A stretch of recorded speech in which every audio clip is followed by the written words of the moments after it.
Muy bien, muy buenas noches.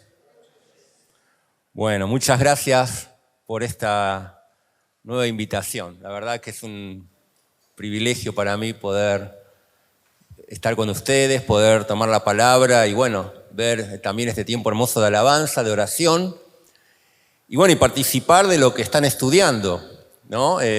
Así me dieron específicamente el pasaje, así que asumo que han empezado a estudiar Primera de Pedro. Menos mal. Voy a ver si me equivoqué.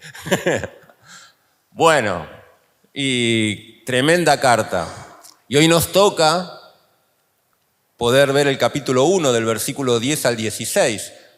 O sea, ¿empezaron la semana pasada? Muy bien. Tremenda esta carta del apóstol Pedro.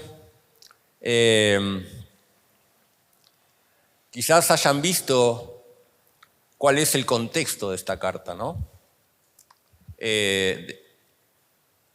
La situación que vivían los hermanos que recibían esta carta. Esta carta va a hablar mucho acerca de las pruebas, porque precisamente los hermanos que recibían esta carta estaban pasando unas situaciones muy duras. Recién escuchaba motivos de oración de hermanos que están pasando pruebas, ¿no? Bueno, estos hermanos estaban pasando situaciones durísimas. Habla de los hermanos que estaban en la dispersión y él va a hablar acerca de esas pruebas. ¿Se acuerdan? Habrán leído allí en el versículo 6 del capítulo 1. Habla de la esperanza y de todas las bendiciones que tenemos en el cielo, que tenemos en Cristo. Pero ahí dice, en lo cual vosotros os alegráis en todas esas bendiciones, aunque ahora por un poco de tiempo, si es necesario, ¿qué dice? Tengáis que ser afligidos en diversas pruebas. Y no habla de una prueba. Las pruebas generalmente nunca vienen de a una. No sé si se dieron cuenta. Diversas pruebas. Y ahí está hablando de que si es necesario. Y no sé si lo vieron, porque no está específicamente en esta carta, pero quiero empezar preguntando, me gusta que sea interactivo la cosa. ¿Por qué sería necesario? Porque las pruebas que es sufrimiento, ¿no? Si una prueba no tiene sufrimiento, no es prueba. No estamos hablando del examen, bueno, ese también tiene sufrimiento a veces. Pero las pruebas de la vida no son pruebas y no implican sufrimiento. Ahora, si tenemos un Dios que nos ama, que en Cristo nos ha librado de la condenación y que nos ha dado todas esas bendiciones espirituales en Cristo, como dice Efesios, ¿por qué sería necesario?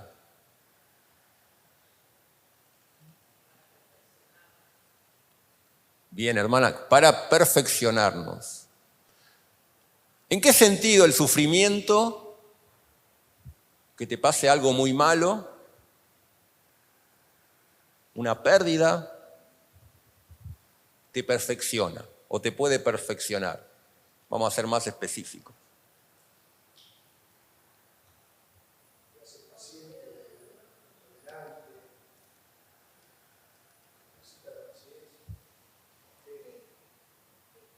La fe, muy bien. Bueno, saben un montón. Muy bien, es lo que dice Santiago. Santiago dice, tened por sumo gozo cuando os halléis en diversas pruebas, sabiendo que la prueba de vuestra fe produce paciencia. No la paciencia con el hermano carnal, esa es otra cosa. Eso es fruto del Espíritu. Paciencia, resistencia, perseverancia en la vida, templanza, nos templa, nos hace más fuertes y resistentes cuando pasamos la prueba. Cuando no la pasamos hay que repetirla. Pero las pruebas son necesarias y ellos la estaban pasando. Entonces ahí llegamos al versículo 10, que es donde vamos a empezar hoy. Y entonces el apóstol Pedro va otra vez a hablar a los hermanos y mostrarles, ponerlos en perspectiva. Sabés que cuando vos estás pasando una prueba o estás sufriendo un dolor, uno tiende a encerrarse, es como un reflejo, y a todo verlo desde el problema en que estás. O sea, todo lo demás lo veo desde mi problema. Sí, entonces vos le hablás de cualquier cosa, no, pero yo, o sea, el anteojo que tengo es la situación que estoy pasando. Me cuesta salir de ahí. Y entonces es muy importante y no tan fácil, en medio de la prueba, poder ver las cosas en perspectiva. Tratar de ver la situación, inclusive lo que yo estoy pasando, desde el punto de vista de Dios. Y eso es lo que va a hacer Pedro ahora. Pedro va a ponerlos en perspectiva y va a mostrar 3 tiempos, del versículo 10 al 13. Va a mostrar allí, va a hablar en cuanto al pasado, la obra de Dios en el pasado, los santos del pasado. Va a hablar de ellos en el presente, pero también va a hablar de lo que se viene en el futuro. Los va a poner en perspectiva. Y entonces vamos a leer allí versículo 10. Dice, los profetas que profetizaron de la gracia destinada a vosotros, inquirieron diligentemente indagaron acerca de esta salvación, escudriñando qué persona y en qué tiempo indicaba el Espíritu de Cristo que estaba en ellos, el cual anunciaba de antemano los sufrimientos de Cristo y las glorias que vendrían tras ellos. A estos se les reveló que no para sí mismos, sino para nosotros administraban las cosas que ahora son anunciadas por los que han predicado el Evangelio por el Espíritu Santo enviado desde el cielo, cosas en las cuales anhelan mirar los ángeles. Entonces, Pablo, que venía hablando, ¿verdad?, de la esperanza que tenemos en medio de las pruebas, ¿no? Y de esa esperanza gloriosa y de todas las bendiciones que tenemos allí. Él ahora dice, los profetas antiguos, los que vemos en el Antiguo Testamento, que ellos profetizaron. Leemos las profecías de Cristo, ¿no? Y ellos profetizaron la venida del Mesías y de su sufrimiento, dice, y de su resurrección, y de su gloria y de su reino, y de los milagros, tenemos profecías, la tercera parte de la Biblia es profecía, ¿no? Y ahí tenemos todo lo que dicen los profetas, pero él acaba de decir algo, Pedro, que si no lo dijera acá, la verdad que no lo sabe, ni me lo imaginaría. Él va a hablar de ellos, los profetas que profetizaban, dice. Ellos mismos estaban a veces sorprendidos y no entendían del todo lo que profetizaban. Porque era palabra de Dios, Dios les revelaba.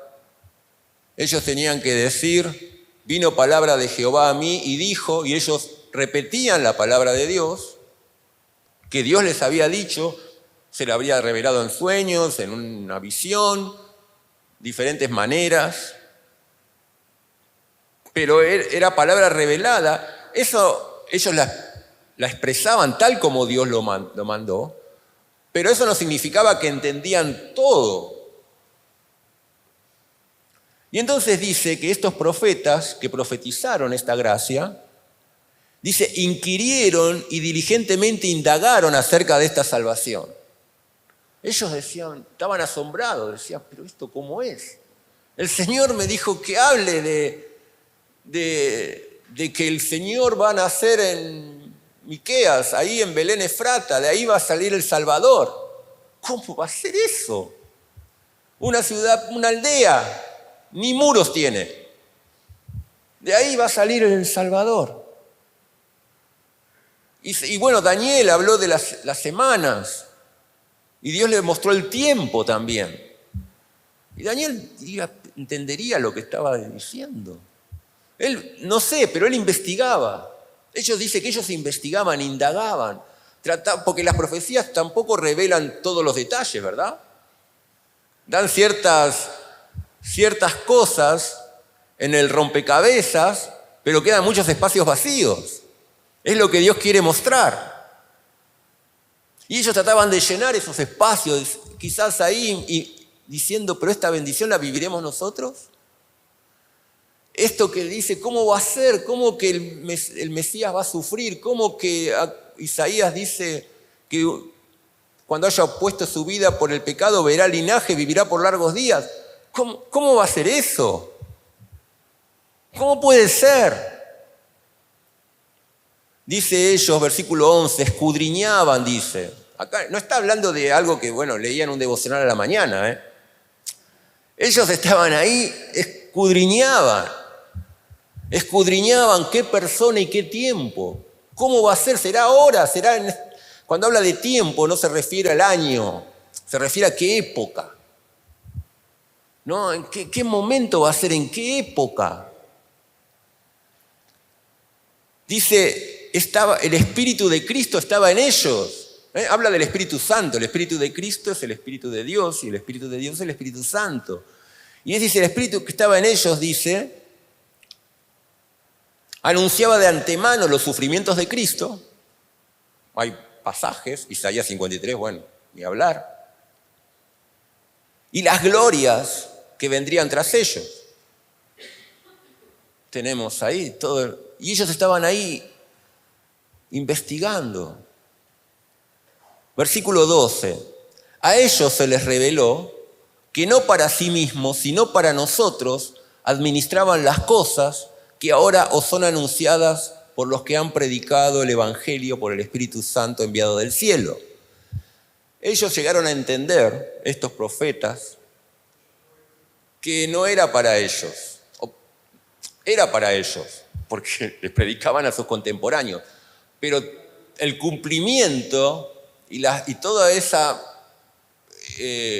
bendición plena, en realidad no la iban a vivir ellos, sino nosotros. Ellos y nosotros. Les está diciendo, ellos entendieron que si bien eran bendecidos, por supuesto, pero que muchas cosas no iban para ellos.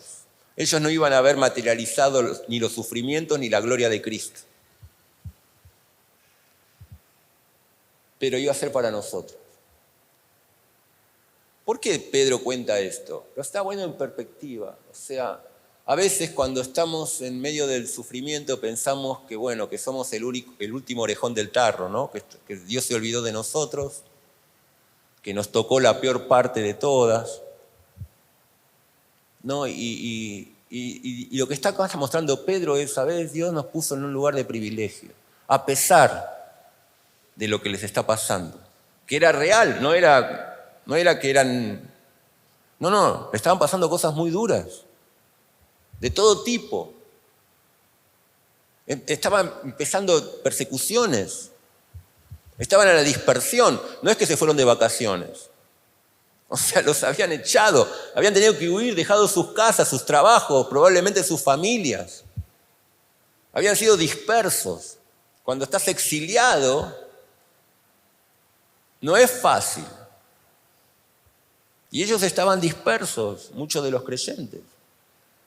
Y por la fe. Y en medio de esa situación, eso conlleva un montón de otros problemas, ¿no? Que seguramente les estaba pasando. Y entonces, los ponía en perspectiva, ¿sabes? Isaías, Jeremías, Ezequiel, todos ellos, que fueron grandes profetas de Dios. Pero no solo los profetas de profesión, digamos, porque acá cuando habla de los profetas está también incluyendo a todos los que en el Antiguo Testamento Dios reveló palabra, ¿no? Podría ser David, que no era un profeta desde el punto de vista estricto, ¿sí? Y Moisés y los patriarcas, ¿verdad? Estaba englobando a todos ellos. Dice, todos ellos entendieron ciertas cosas, pero muchas no, y ellos estaban ahí diciendo que no entendemos del todo. No entendemos del todo, no sabemos cómo va a ser. Ahora, la última parte del versículo 12 nos da algo todavía más impactante. Porque, ¿cómo termina el versículo 12? Dice, cosas en las cuales anhelan mirar los ángeles. Ahora, no solamente los santos del Antiguo Testamento estaban medios perplejos con las cosas que estaban pasando. Según lo que dice acá, los ángeles de Dios estaban investigando igual. Ahora vos decís, pero ¿cómo? ¿Los ángeles de Dios? No, o sea, uno así, yo me imagino, ellos son espíritus, seres espirituales como Dios, ellos perciben a Dios en forma directa. Muchos están en la misma presencia de Dios, como lo vemos. O sea, lo ven todos los días a Dios. ¿Para qué necesitarán leer la Biblia? Digo yo, si lo tienen a Dios ahí, le pueden preguntar, ¿verdad? Sin embargo, los ángeles conocen a Dios, están en una categoría superior, dice la Biblia a nosotros, conocen a Dios, están ahí con Él, no tienen pecado. Vos decís, bueno, genial. Pero ellos, hay cosas de Dios que no conocen, aunque estén al lado. Y hay cosas que Dios quiere enseñarle a los ángeles que no se las quiere contar, o que no sería igual que se las cuente. Los ángeles descubren cosas de Dios viendo la obra de Dios en nuestra vida. Los ángeles aprenden a conocer más a Dios viendo cómo Dios ha decidido actuar con los hombres en este mundo.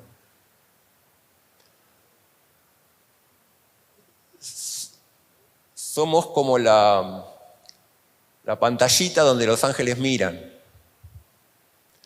Y ellos también veían lo que Dios les revelaba a los profetas, y ellos tampoco entendían, porque no saben el futuro,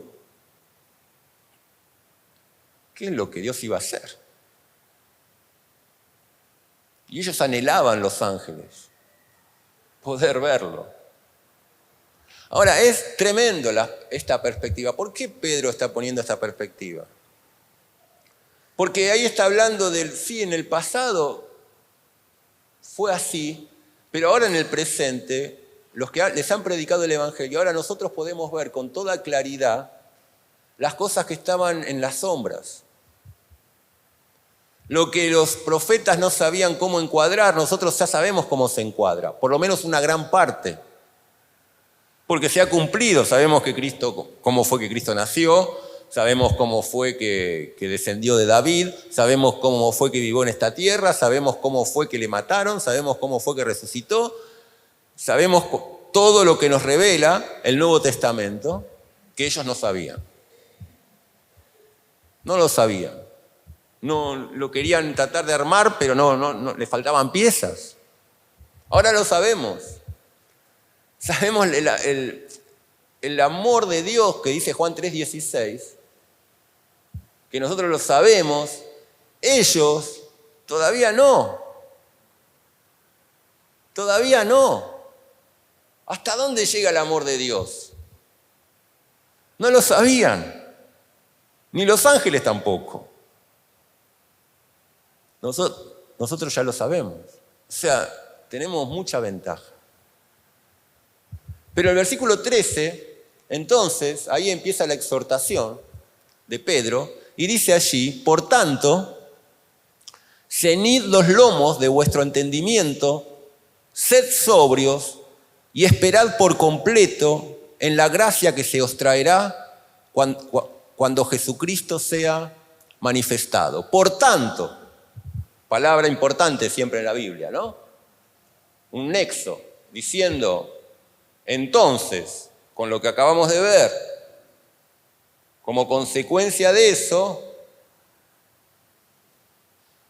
esto. ¿Qué es lo que les dice? ¿Cuál es la primera respuesta de Pedro a la situación que vivían los hermanos en medio de esas pruebas? Ceñid los lomos de vuestro entendimiento. Ahí ceñid los lomos es algo que tiene que ver con la época, que ahora si no se nos explica no entenderíamos qué significa ceñir los lomos, pero tenía que ver, quizás lo saben probablemente, con la ropa que se usaba en aquella época. Se usaban generalmente túnicas, ¿verdad? Y las túnicas, en general, no es que usaban jean ni nada, se usaban túnicas, y las túnicas normalmente cuando uno estaba descansando, relajado, estaban sueltas. Pero cuando las personas tenían que trabajar o tenían que emprender un viaje o había que salir a luchar, entonces se ataban, se ceñían, se juntaban ahí y se ceñían, porque eso hacía que uno se pudiera mover más rápido, ¿verdad? Pudiera estar. Esa expresión ceñir los lomos tenía que ver con eso, ajustarse la ropa para la acción. Tenía que ver con una postura. Lo que va a hablar el versículo 13 es cuál es la postura que ellos debían tener, cuál es la actitud, cuál es el foco. En medio de la situación que estaban viviendo, Pedro va a decir, esta es la postura. Esta es la postura que Dios quiere que tengamos. Y entonces va a decir, ceñid los lomos de vuestro entendimiento. O sea, ajustá, ponete en estado de alerta, salí de ese círculo de estar pensando solamente en lo que te pasa a vos, salí de ese laberinto y ajustá tu mente a la verdad de Dios. Y entonces te va a decir, sed sobrios. Bueno, otra expresión. Sobrio es alguien que está con todos los sentidos, así, activo. Todo lo contrario, ¿no? Sí, que estoy con todos los sentidos, alerta, atento, con la percepción. No estoy anestesiado con nada. No estoy volando por ningún lado. No estoy colgando de alguna rama. No estoy borracho del espíritu, como dicen algunos. Estoy sobrio. Sobrio es todo lo contrario a eso. Estoy con todas las percepciones y los sentidos. Y entonces dice, sed sobrios y esperad por completo. ¿Esperad por completo en qué? ¿Qué dice? Bueno, uno diría en la gracia. Bueno, entendemos eso, hablamos siempre. La gracia de Dios. Pero sin embargo, acá no habla de la gracia que tenemos por ser salvos, hijos de Dios. No está hablando de esa gracia. ¿Por qué? Porque habla de una gracia futura, ¿verdad? Dice, la gracia que se os traerá, ¿cuándo? Ahora, acá Pedro va a decir, va a enfocar, hablamos del pasado, hablamos del presente, los privilegios que tenemos, pero voy a decir, ustedes van ahora a esperar por completo en una gracia futura, que se va a revelar cuando Cristo se manifieste.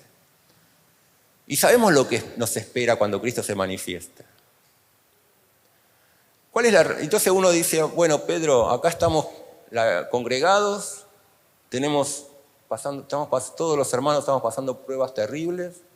Hay hermanos que no tienen para comer, hay hermanos que han perdido familiares, que en sus propias familias los han echado, han dejado sus trabajos, estamos reunidos para escuchar la voz de Dios y que el Señor nos ayude. Y entonces acá Pedro dice, esperad por completo en la gracia que será manifestada cuando Cristo venga. Bueno, buenísimo, Pedro, ¿y ahora qué hacemos? Ahora, ¿cómo se resuelve nuestro problema? ¿Sabes qué pasa? Vivimos en una época, bueno, eso ya suena a viejo, ¿no? Pues yo fui joven también, hace mucho tiempo. Y todas las épocas son parecidas.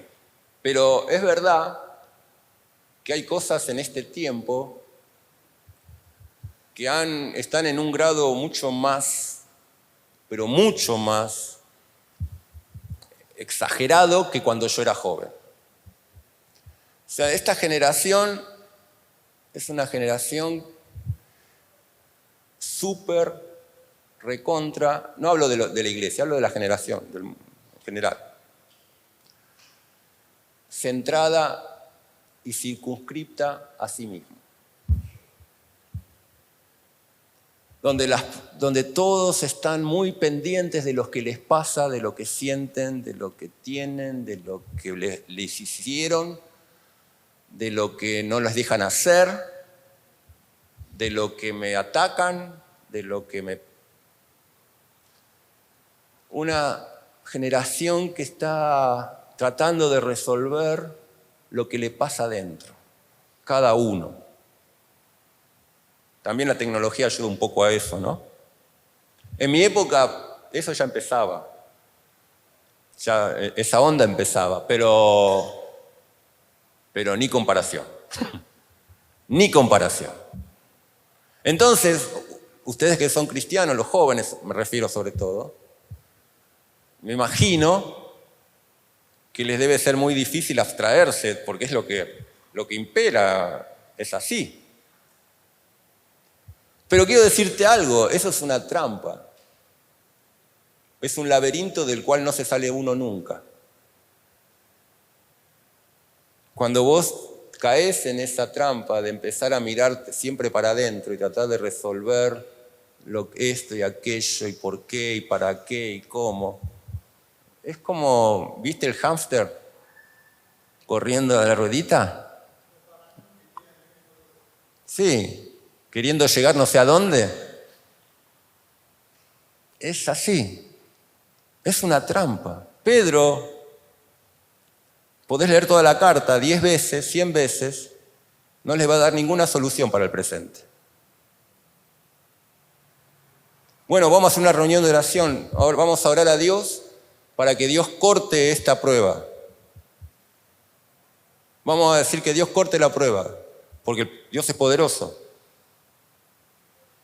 Así que vamos a pedirle a Dios que Él frene todo lo que Satanás está haciendo, ¿verdad? Y que se acabe la persecución y que los que no tienen trabajo lo consigan, que los enfermos se curen y que los que no están contentos se pongan felices y los solteros se casen.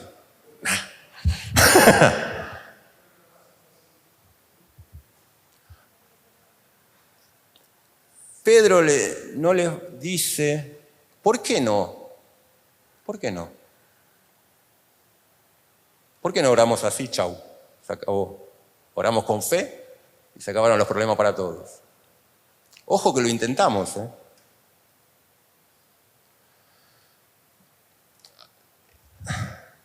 Está muy bien pedir por la necesidad de un hermano, y lo hemos visto hoy. Lo que no está muy bien es perder el foco.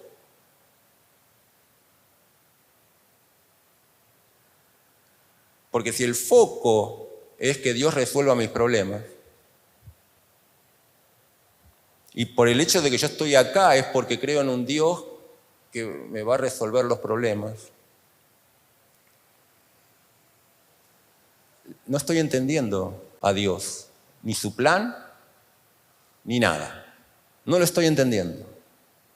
No lo estoy entendiendo. Y me va a frustrar eso, ¿no? porque nunca voy a encontrar. Porque lo leímos, versículo 6, hay cosas que son necesarias. Hay cosas que son necesarias. Y si algo es necesario, ¿por qué estoy tanto tiempo pidiendo que lo quite Dios? ¿Por qué? Si yo te comparto, vamos a hacer un ejemplo. Hace 2 días me robaron la batería del auto y me enfermé. Casi hoy estuve así. Porque hasta ayer estaba con fiebre.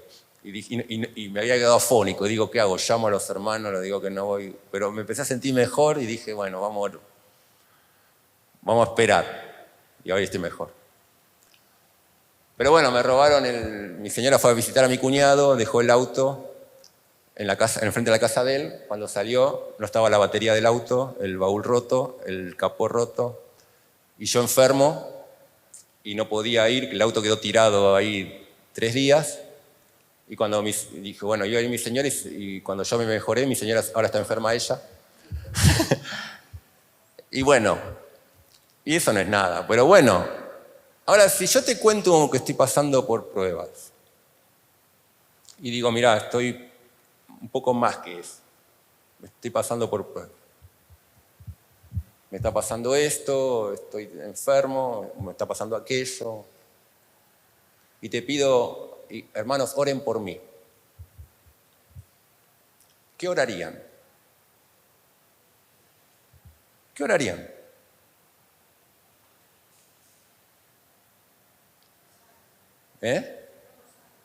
Que me sane, que me devuelva la batería, que atrapen al ladrón. ¿Qué pediría? Que me devuelva la plata o que me dé Dios, me provea.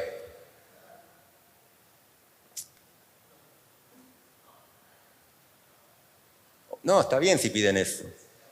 Pero sería bueno que también pidan para que yo glorifique a Dios, para que el propósito de Dios se cumpla y para que yo pase la prueba. Sería bueno que pidan por eso. Porque no es que a Dios se le escapó lo que me pasa. Él lo tenía pensado así. Él lo tenía pensado así. Si yo siempre estoy diciendo a Dios que Dios es el que me saca de los problemas, no estoy entendiendo el propósito de Dios. No lo vamos a leer, pero en Hechos, Pedro y Juan, ¿se acuerdan? Ellos van allí al templo y había un hombre postrado que le pide limosna, ¿se acuerdan? Pedro y Juan les dice, oro y plata no tenemos, pero lo que tengo te doy, levántate y anda. Tremendo, este hombre estaba a la puerta, todo el mundo lo conocía, se armó un revuelo tremendo, ¿se acuerdan? Y el hombre ahí, dando gloria a Dios, abrazado a los apóstoles, vienen a buscarlos del templo, le empiezan a interrogar. Conclusión, Pedro y Juan presos. Se junta el Sanedrín, ¿qué hacemos con estos? Los azotaron, querían ver, ya algunos pensaban que había que matarlos, bueno, se arma todo ahí, al fin y al cabo deliberan, dicen, bueno, no los podemos matar porque todo el mundo había visto el milagro, los vamos a amenazar. Entonces los amenazan, les dicen que no podían hablar más en el nombre del Señor. Ellos dicen, vamos a hablar lo mismo. Bueno, los azotan, los sueltan, van a la iglesia, van con los hermanos. ¿Se acuerdan? Comparten. Nos azotaron, fuimos presos, pasó esto, pasó este milagro. Y si no vamos a buscar el versículo, pero lo pueden hacer. La iglesia ora. ¿Qué ora la iglesia? Antes de fijarte qué ora la iglesia, pensá qué oraría yo.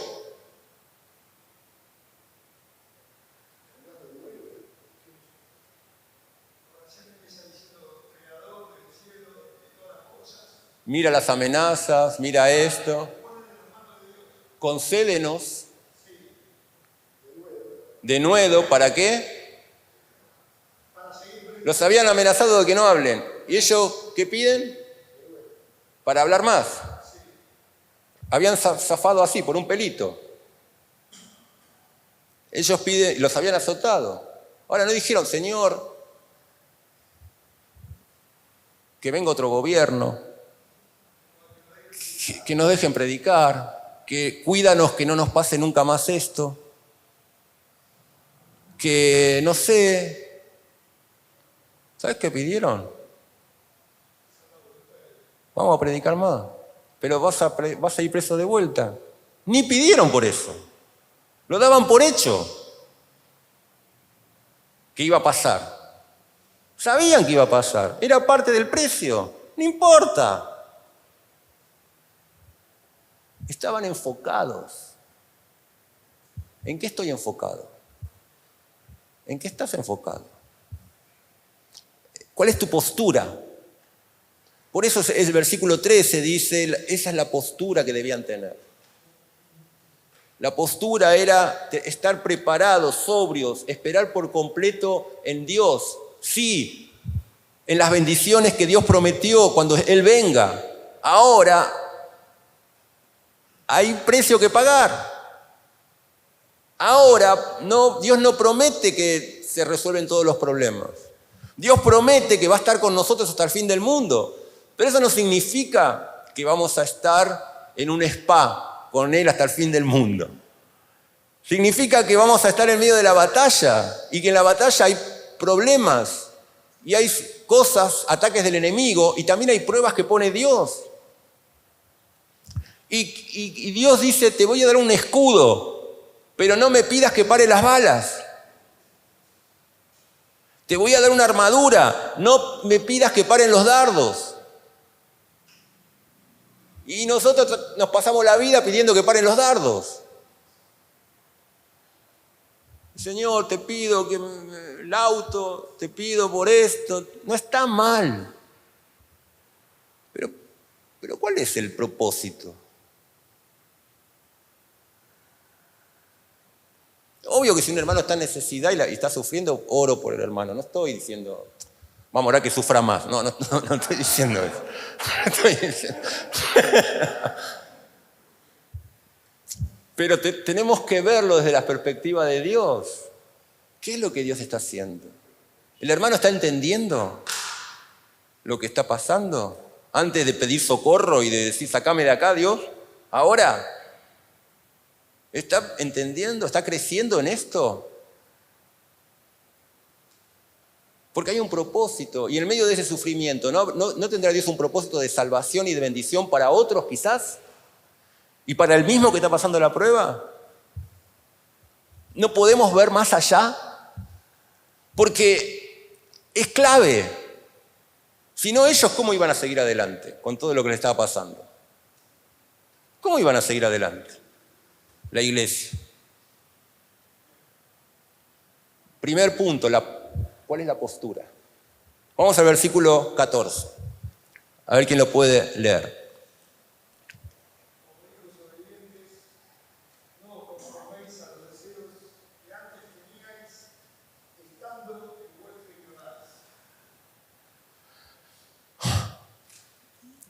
Y acá dice, y versículo 15 dice, sino como aquel que os llamó es santo, sed también vosotros santos en toda vuestra manera de vivir.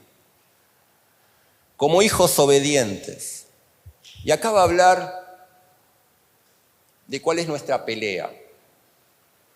¿Cuál es nuestra pelea? Porque dice, no os conforméis a los deseos que antes teníais estando en vuestra ignorancia, sino como aquel que os llamó es santo, sed también vosotros santos en toda vuestra manera de vivir. Estamos en una guerra. Estamos en una guerra espiritual. Eso es bien bíblico, es verdad. El punto es que a veces no sabemos contra quién peleamos. ¿Quién es el enemigo? Pero es verdad que estamos en una guerra espiritual.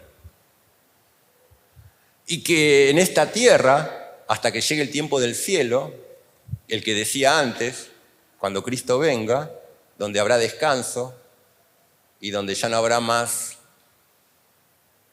luchas, pero aquí sí las hay. Y entonces Pedro dice, como hijos obedientes, no os conforméis. Acá se usa la misma palabra que también se usa en Romanos 12, ¿se acuerda? 12:2. No os conforméis a este siglo, sino transformaos por medio de la renovación de vuestro entendimiento. La palabra conformar significa amoldarse, tomar la forma, dejarme llevar. En Romanos se está refiriendo a no os conforméis a este siglo, está hablando del mundo, a las formas que tiene el mundo, a que somos todo el tiempo presionados desde afuera para que tomemos la forma. ¿Sí? Aquí usa la misma palabra, pero no está hablando tanto del mundo, sino más bien de nuestra propia carne. No os conforméis, dice, a los deseos de nuestra propia carne. No nos rindamos a eso. Los deseos no desaparecieron, porque si no, ni haría falta el versículo, ¿verdad? Pero el mandamiento es, no os conforméis. No os conforméis a eso que antes te dominaba. No te amoldes a eso. No te amoldes a eso. Es tu batalla, es tu pelea. Y un montón de versículos podríamos citar. Cuando habla de ser llenos del Espíritu y de no satisfacer los deseos de la carne. Porque estos luchan entre sí. Un montón de versículos. Tenemos una pelea, una lucha. ¿Y es con el mundo? Sí, porque no nos debemos, pero también es con nuestra propia naturaleza. Con nuestra propia naturaleza tenemos una lucha. Como hijos obedientes. ¿Sabes? Hay que estar en... ¿Cuál es la pelea? Porque a veces peleamos, la pelea del creyente de vuelta es con las circunstancias. Y con la situación, y con tengo poca plata, siempre tuvimos poca plata, pero bueno, con la plata, y es con mi problema de salud, y estoy peleando con la familia, estoy peleando con acá, estoy peleando por allá. Estás peleando con el enemigo equivocado. Si Dios no dice que tenés que pelear con ninguno de ellos. No tenemos que... A veces peleamos con Dios. Directamente. Y a veces no es directamente, pero es indirectamente. Porque me peleo con la circunstancia. Me peleo con la circunstancia. ¿Y la circunstancia quién las domina? Dios. No decimos, no, Satanás. Satanás. Bueno, sí, porque vos decís a Job, ¿quién le quitó todo? Sí, Satanás. Pero ¿quién dio el permiso? Bueno. Nunca entró Satanás en la discusión entre Job y Dios. O sea, Dios nunca dijo, Job, mirá que yo no fui, No sé por qué me hablas a mí, porque yo no fui. No, Dios nunca lo puso a Satanás en el tema cuando Dios le responde a Job. Dios le dijo, no, sí, es sabiduría discutir conmigo. ¿Ves? La pelea no es sí peleamos contra Satanás, pero no es en el sentido de que Satanás me pone trabas en el camino y yo le pido a Dios que me quite las trabas, Dios me las quita, entonces yo sigo caminando y voy ganando, como en los jueguitos, ¿viste? Entonces voy en el jueguito, en los jueguitos viejos hablo. En los jueguitos viejos que vas caminando ahí, que te ponen trampas, entonces Satanás las pone y Dios las quita. Vos orás, hacés con el jueguito, orás, Dios quita y seguís caminando. Esa es la batalla del creyente. Mentira. Mentira. Si pensás que es eso, te confundiste. Estás peleando la guerra equivocada. Dios tiene otra. La guerra es para obedecer a Dios. No importa si es en la bendición, en la prosperidad o en el medio del dolor. La victoria no es que te sanes de la enfermedad. La victoria es que te sanes o no te sanes, seas obediente. Que seas obediente enfermo y seas obediente sano. Como dijo Pablo, que seas obediente cuando paso hambre y que seas obediente cuando tenés abundancia. En todo y en todo he aprendido a contentarme, dijo Pablo. En todo doy gloria a Dios. En toda circunstancia. Y en ese está el famoso versículo 13, ¿no? Todo lo puedo en Cristo.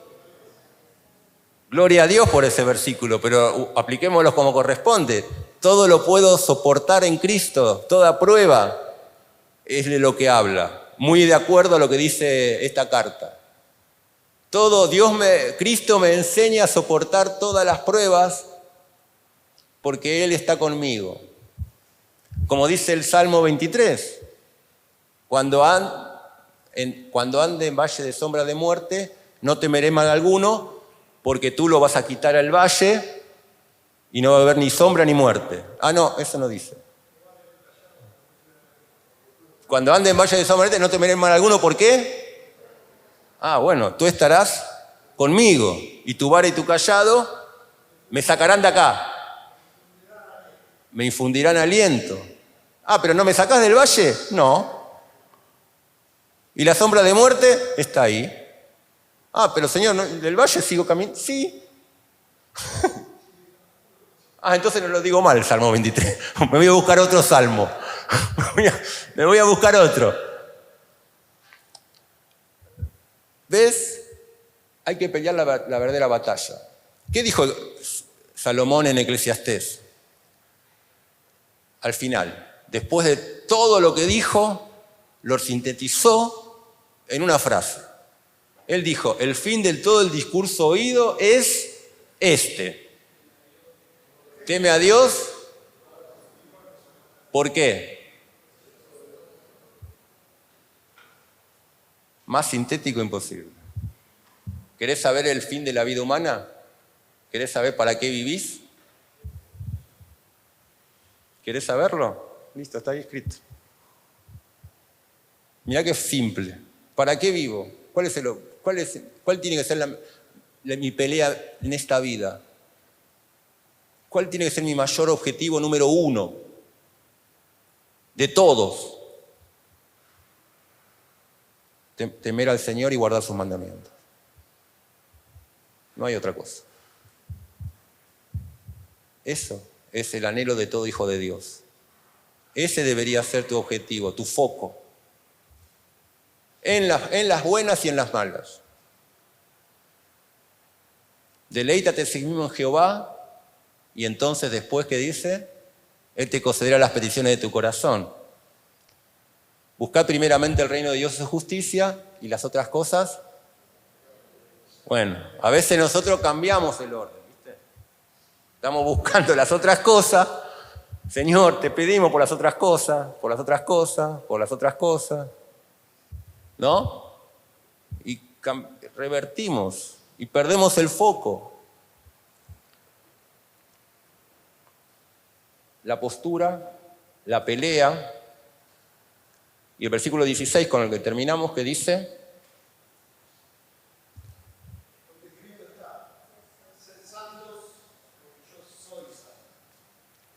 bueno, ser santo, es un tema que quizás lo han estudiado muchísimo. Y ¿qué significa ser santo? ¿Quién me lo cuenta? ¿O qué piensan? ¿Qué sería ser santo?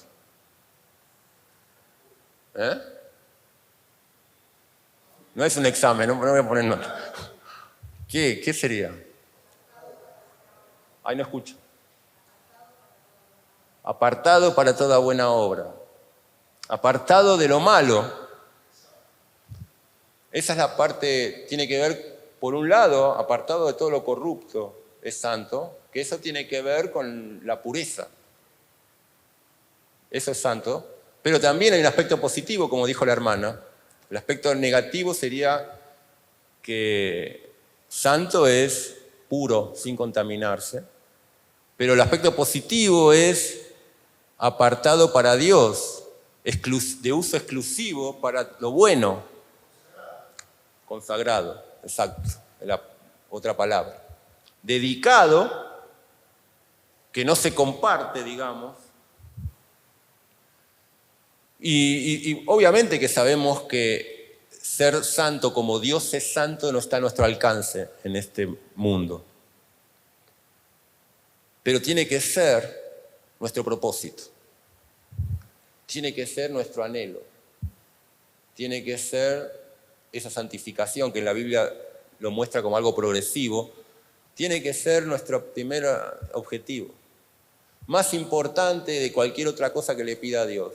Más importante que las cosas que pueda, inclusive de las cosas que pueda hacer para Dios. Más importante es esto. Porque es lo que Dios quiere. Es lo que Dios demanda. Entonces dice, tenemos que luchar por eso. Aunque sabemos que no significa que lo vamos a lograr al 100%, pero tiene que ser, como dice el corito, ser como Cristo, mi solo anhelo es. O sea, tiene que ser ese tu anhelo, tu pelea, tu propósito. Y entonces, en medio de la prueba, acá el apóstol Pedro está diciéndole a estos hermanos que no la estaban pasando bien. Quizás alguno esperaba otra cosa. Es decir, bueno, esto es lo que Dios nos dio. Tenemos todas las bendiciones de Dios. Las pruebas que Dios está permitiendo no son porque sí, si solamente las vas a vivir si son necesarias.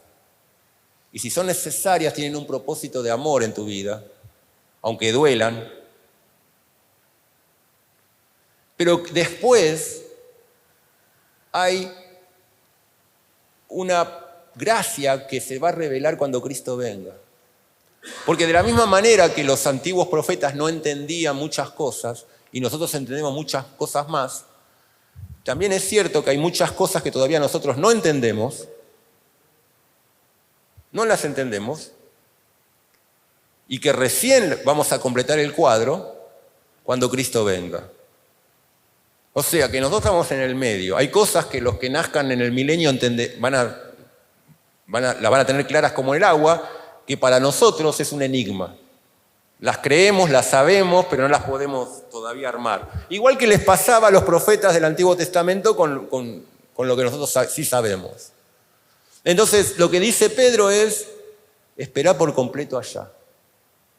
Aunque no lo entiendas todo, Dios te prometió que Él te va a bendecir, que no va a haber más dolor, más llanto, toda lágrima se secará, vas a tener todo lo que Dios te dijo, vas a ser transformado a su semejanza, vas a estar para siempre con el Señor, vas a verle cara a cara, vas a tener recompensas en tu fidelidad, vas a estar en un lugar que no te imaginas, pero ahora no, ahora estás en el campo de batalla. Ahora no le pidas a Dios que te haga el camino de rosas. Obvio, pedile. Dios quiere que le pidamos. Pero no te enfoques. Que tu prioridad sea que se cumpla el propósito de Dios en tu vida y en la mía. Cantamos un coro, que me anoté ahí la letra. Pone en mí la misma mente que hubo en Cristo. Hazme un siervo para tu gloria. El foco.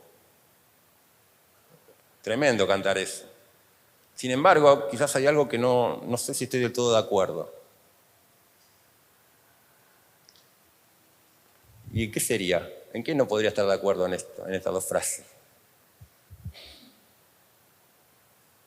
Pon en mí la misma mente que hubo en Cristo. Hazme un siervo para tu gloria. Más bíblico imposible. ¿Qué no podrían estar de acuerdo? Y yo lo que quizás no estoy de acuerdo es en las primeras 3 palabras. ¿Qué dice Filipenses? Haya pues en vosotros este sentir. ¿Por qué le pido a Dios lo que Él me manda que tenga? Porque si no queda como que Dios tiene que hacer algo, ¿no? Poner en mí algo que no tengo y que si Dios quiere me lo va a poner en mí y que si no, no lo va a poner en mí, o quizás lo pone en otro y en otro no. No. La Biblia dice, es un mandamiento. Haya pues en vosotros esta forma de pensar, esta mente, como bien está acá, que hubo en Cristo. Es un mandamiento que debo cumplir, tener esa forma de pensar. No se lo tengo que pedir a Dios, lo tengo que hacer. Tengo que pensar de esa manera. Amén. Que el Señor les bendiga.